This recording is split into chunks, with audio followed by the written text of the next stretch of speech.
An example of consumer fraud in a retail store. We find Jessica browsing through the aisles of a clothing store, her eyes scanning the racks with intent. Jessica emerges from the dressing room wearing a sleek black dress. She admires herself in the mirror, a devious smile forming on her lips. Jessica approaches the cashier, a charming grin on her face. The cashier says, That'll be $89.99, please.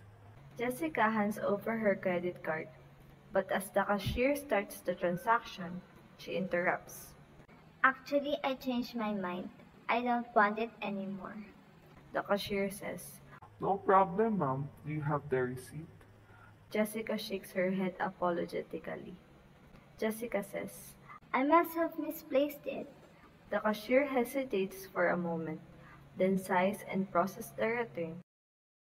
Created using Powtoon.